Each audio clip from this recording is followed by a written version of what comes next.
Welcome to a perspective on parent-teacher conferences and communication. I'm Charlene Galuzzo, SHAPE West Virginia president, and I'm joined by our treasurer, Jane Wolkoff, and our executive director, Karen Bonnet. We're opening up with a virtual parent-teacher conference.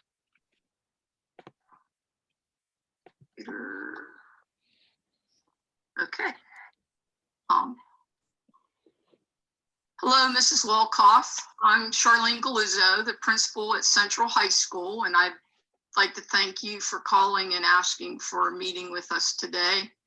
Mrs. Wolkoff, I know you called because you're concerned about your daughter, Maddie. I'd like to introduce you to her physical education teacher, Mrs. Bonnet, and we'll be happy to answer any questions you might have or concerns today.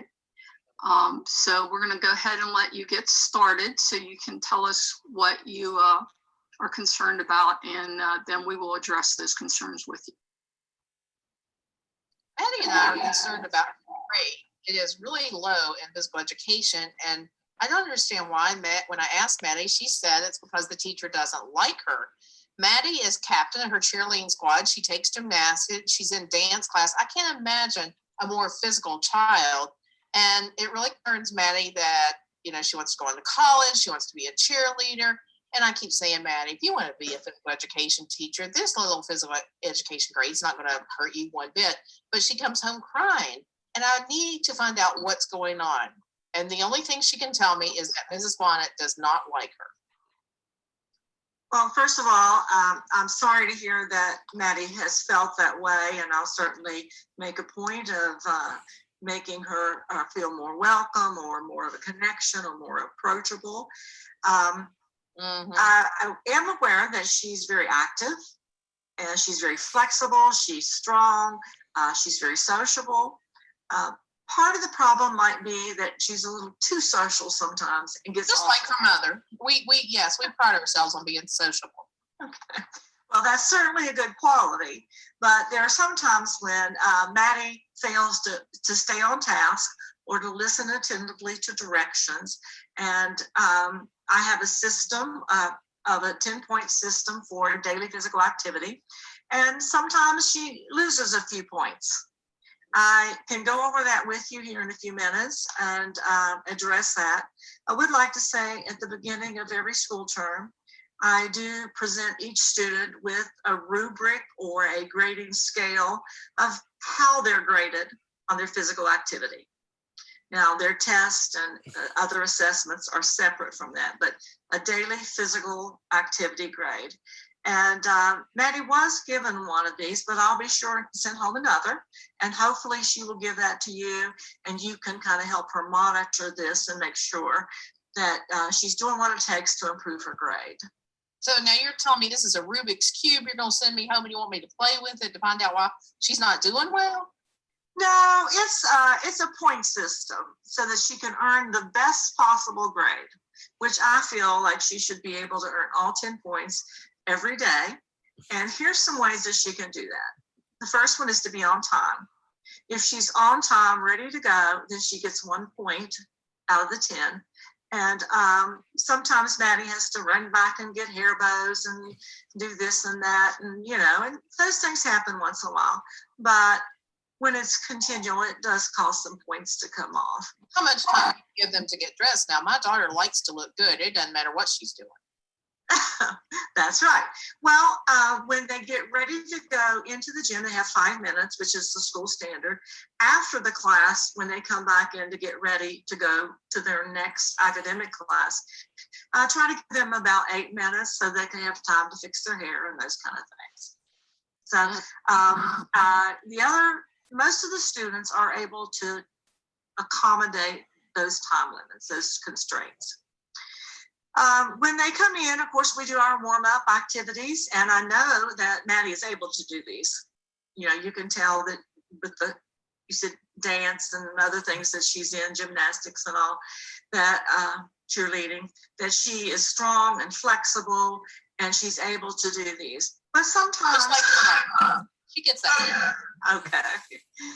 Well, sometimes she fails to stay on task and will maybe fail to do some of the warm-ups. And when we do cardio, perhaps she'll just walk and talk rather than, putting in some effort and such. Those warm-ups are worth 2 points. Then we have all the students come in to hear the directions for the day. How we're going to do it. Are we going to do stations, circuits, partners, groups, whatever. And I do need attentive listening for that time. It's a very short period. And they get 1 point. And if we need to demonstrate the proper way to volleyball or hit a badminton birdie or whatever, that's during that time. Sometimes it's during this time that Maddie will say she has to go back to the restroom and this and that. And so sometimes she loses that point, just not being attentive or, socializing with friends. They do get a point for good sportsmanship and attitude. And I will say that Maddie gets along very well with all her peers, and there hasn't been any problems with her disrespect or poor attitudes with any of her class. She's very popular, and that's why we can't understand why she's not popular with you. Well, my classes aren't based on popularity, they're based on participation, but I'm glad that she has a strong social life. And then the remaining 5 points is being actively engaged in our physical activity. Actively engaged. And those are key, and I stress that to the students. So that means if they're on a team, that they're busy helping out their team, they're just standing on the sidelines. If they're with a partner, they're working well with the partner. Maybe they're at individual stations where they go around on their own for fitness, that they are doing each of the stations and not skipping some of them and such as that. So those items that I mentioned total 10 points. I'm sure she gets all 10 points on those. Pardon me? I'm sure she gets all 10 points on that. No, she doesn't. Oh? No. And she's often late, so that loses a point. She sometimes doesn't do the cardio on some of the warm-ups. She chooses not to. Sometimes she doesn't listen during the instructions. And like I say, she'll be talking or go out. So that one, she always gets the good sportsmanship point. And then on the active participation, sometimes she gets them and sometimes not. It kind of depends on the sport, whether she's more involved with socializing rather than doing activity. Socializing is just attribute, yes. And her physical ability with flexibility and strength. Yes, I agree with you on that. So now let's go back to the issue about why she thinks you don't like her. Well, the only thing that I can think of is sometimes I'll remind her to be on task, to be working with her team or participating in the cardio or the warm-ups or whatever. And that's the only thing I could think of is as I tried to point out to her how to correct her behavior to get the full amount. Perhaps she takes that as like calling her out or something, Perhaps she does not like to be corrected. She does not. Okay. No, we don't do much of that at home. That could very well be that explains some of that. But if you and Maddie would like to work together to help improve this grade, then when you get this rubric and look over it, you could also ask her, do you do this? Do you earn this point? What points did you lose from day to day? And I think that would help. Do you want me to email that to you? I have it here in a folder, but would it be better to email it or mail it in the? Yes, you can email it to me, sure. Okay, and I'll have your email on file here at the office. So I'll take care of that so that you two can look over this together and kind of go through step by step. And I think as she is more on task and actively engaged, and you're holding her accountable to that, then she'll be making these daily 10 points, and I think her grade will improve. And maybe as that happens and you're holding her accountable, and maybe I won't have to step in to prompt her as often, and maybe we can build a better rapport that way. Does that sound like it would be something that you think would work? Yes, I think so. Maddie is such a sweet girl, and she said she loved you. She just couldn't understand why. And I told her that maybe some other girls were jealous and maybe they'd come and told you stuff or, you know, whatever. So I just wanted to get to the bottom of it. Well, I'm glad we were able to. Are there any other issues in our class? Anything else that you can think of that you have questions If you on need this any time? pointers on flexibility, on gymnastics, on dance, now Maddie can help you with that. Well, thank you. Then there will be some times that I do need a leader and somebody to demonstrate. And so I'll be sure to call her, offer to her that opportunity. So thank you very much. And, you know, if as the weeks go by, she doesn't feel more comfortable with our relationship, then I hope that either you'll contact me again or she would feel comfortable enough to let me know what I could do to help her and to help serve her. Sounds good. Okay, Mrs. Walkoff, I just want to thank you for calling in and allowing us to have time to meet with you. I want to make sure that you're comfortable with what we've proposed and make sure that we can help Maddie to be as successful as she can possibly be in Mrs. Bonnet's class. I can assure you that no one on my staff dislikes their students. Physical education class tends to be a class that the students enjoy. And I've never known Mrs. Bonnet to act any way but respectful towards her students. So just want to assure you that we are here to make sure Maddie's successful when we want. And if she doesn't feel comfortable or successful, she needs to come and talk to us directly and we'll assist her. And we will include you, of course, in any of those decisions that we need to make to help her get to that point.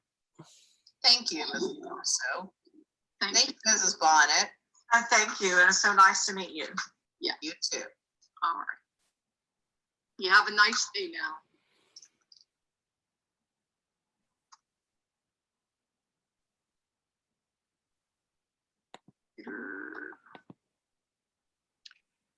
On this slide, we're just giving you some hints on do's and don'ts when you're having a parent-teacher conference. Give you a few minutes to look it over and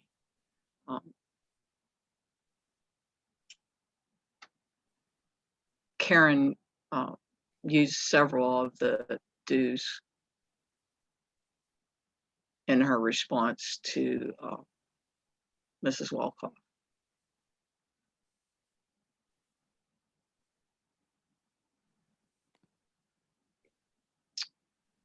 The last thing is we're going to give you some tips on communication with parents.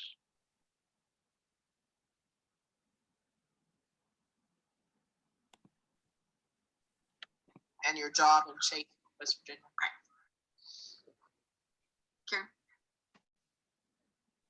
Hello, I'm Karen Bonnet. I'm the current executive director for SHAPE West Virginia.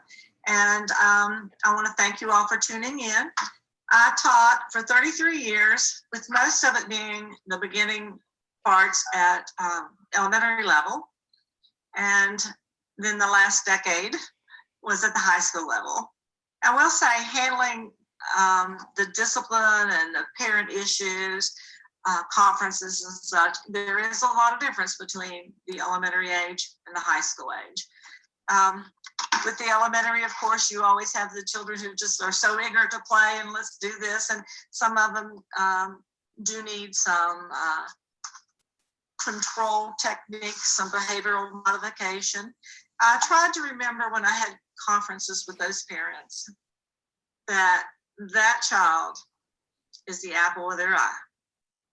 So I have to remember that, even though the child may be wreaking havoc on my class, I have to try to get that parent to see that they need, for safety and organization and such, that they need to be more structured without in any way making them feel that I'm looking down on their child or that looking down on them as parents, that type of thing.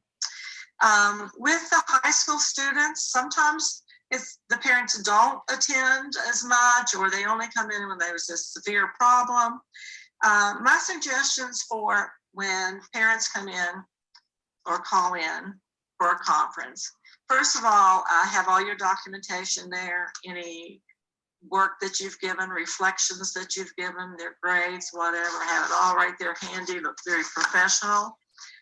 Try to conduct yourself in a positive, professional manner. And if possible, you could have a team teacher there. I did team teaching, that they could sit in with you, or sometimes the principal or assistant principal will. Sometimes you're by yourself. And just be aware of those different scenarios. Sometimes two parents will come, sometimes the student and the parent. Sometimes they do get riled. Here again, you just have to be kind of ready for anything, but be prepared, be professional. Try to start out with saying something nice and positive about the student, and always be welcoming, and always a thank you at the end, even if it's not gone as well as you hoped it had. And always try to give what the problem was in some way that you can improve, or the student can improve, some correcting behavior, correcting scenario. So that's really about it. I thank you though for listening to our skit today, and I hope that your conferences go well. It's just part of teaching, and it'll be okay. Thank you. Jane. Hello, my name is Jane Walkoff. I'm a retired teacher. I retired in 2016. I love teaching physical education. I did it for 32 years. I think one of the best things you get to say is you love your job because you get to go play every single day. And I realized in 2016 that my time had come to retire because I didn't feel like playing anymore. It wasn't I didn't love to, but the old body just didn't want to play anymore. Parent and teacher conferences for me were, I'm sure with Mrs. Bonnet too, were not that often. Most children love to come to your class. They love physical education, but you do have that occasional, misconception that goes home.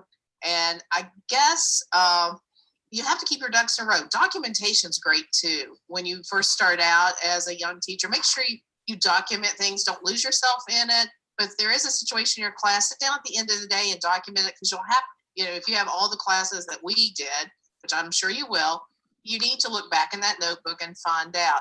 And I always tried to, and it won't happen all the time, but a child that had a bad day in my class, when we're standing in line for the cool down or we're discussing the day, I try to give them a little, which you're not allowed to touch them, I'm sure, but a little pat on the shoulder, or just go over and say, hey, would you like to come up here after lunch and shoot some ball? Try to make it more personable for them. And you'll get better at it as it goes along, knowing who's having a bad day and who's not having a bad day. And sometimes I would even call the parent and say, put out the fire before it even happened. Hey, Zach today was really concerned about the way another child treated him. And that's another thing. Don't ever talk about one child to another parent, because that could get you in a lot of trouble too. But always try to be positive. I know it's hard to do, but I found throughout the 32 years that having fun every day was the biggest thing that helped, I thought, to put out the fires before they even started. Good luck. I'm glad you're joining SHAPE West Virginia for this conference, and hopefully you'll become a member after you become a teacher. Thanks. I'm Charlene Galuzzo, and I'm the president of SHAPE West Virginia. I taught for 38 years. My first 22 were at the high school level. And then I was riffed and transferred to the elementary school and was there for 16 years. And like Karen and Jane, the whole thing of playing every day for a living is a great job. And in high school, I think you have to motivate students sometimes to want to learn or to do the lessons.